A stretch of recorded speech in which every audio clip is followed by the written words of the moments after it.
Hi everyone, it's Kat and I'm coming to you today from beautiful Cape Cod, Massachusetts. I'm here on a beach trip with my family and I thought this would be a good chance to talk about going on vacation and how to keep yourself present in the moment when you are having downtime and family activities.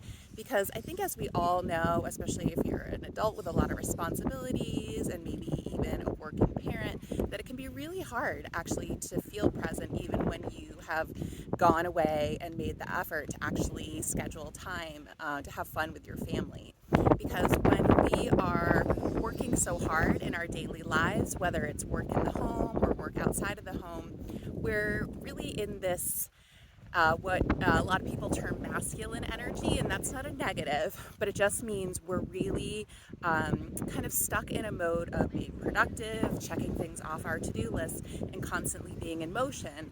And then we go on vacation and we want to maybe settle more into that calmer, flowy, feminine energy, and it can be really hard, right? Because it's very hard to just flip a switch. We're not a computer, we're not a machine that can just turn off or switch gears.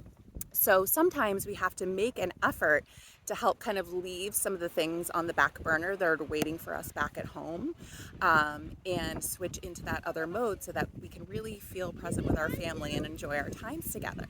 And one of the ways that I have found really helpful, especially on the beach, is there's a lot of opportunities here for using your senses. So we can kind of think about the different senses that we have and what we can do, and how we can use them to really plug into that present moment and switch off that busy energy and everything, all the to-do lists, all the tickers that are going on in your head right now. So if we think about it, sight is a great one. Hopefully you can see the beautiful beach behind me. So one thing you can do is looking out at the horizon. And I don't know if you've ever done that at the beach before. You've probably noticed, if you've ever been to a beach, you'll always see people standing by the shore at the water's edge, kind of looking out at the horizon. And one of the reasons that that's so calming and peaceful is that it really gives you kind of a sense of your place in the world and maybe even the universe, especially if you do it at night, which is really fun with the stars.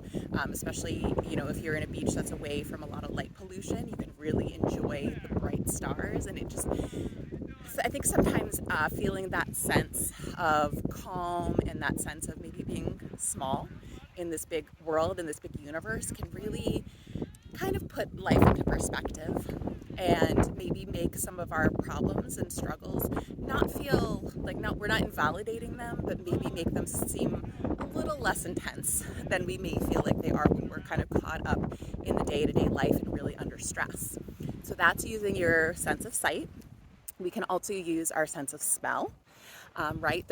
You're smelling the salt air. Maybe you're smelling, my kids are always talking about the smell of sunscreen that transports us back to the beach even when we're not here. So thinking about all the smells you might encounter on the beach.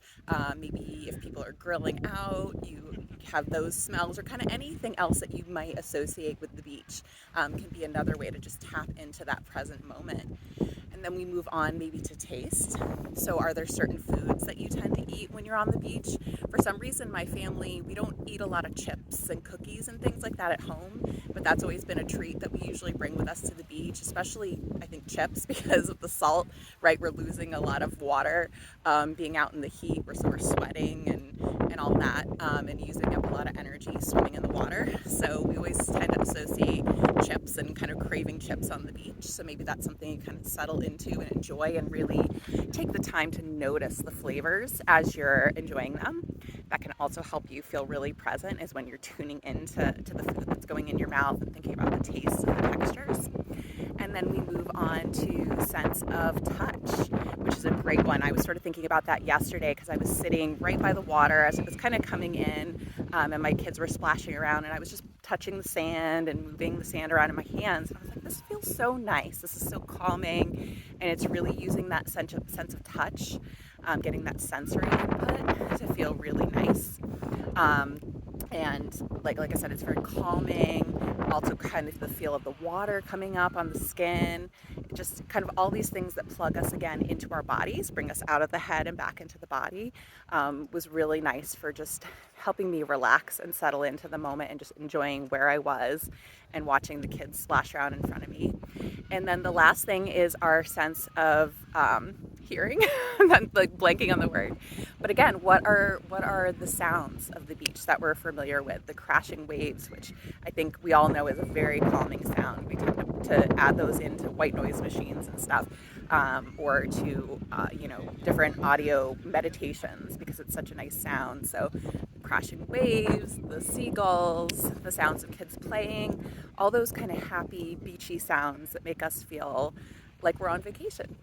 So I hope this is helpful. Like I said, I would love to hear if you're on vacation, whether it's at the beach or somewhere else, whether you're able to use, excuse me, any of these techniques to help you really downshift into that, or I don't know if downshift's the right word, but like shift more into that flowy, relaxed, creative, feminine energy that allows you to really be present, and enjoy your time and really have fun with your family and kind of step away from everything that may be waiting for you back home. So if you use any of these techniques and want to share, I'd love to hear about it. And if, as always, if you have any questions, thoughts, comments, please post them below and I'll be sure to respond. I hope you're having a great day and a great week, and I'll see you soon. Bye-bye.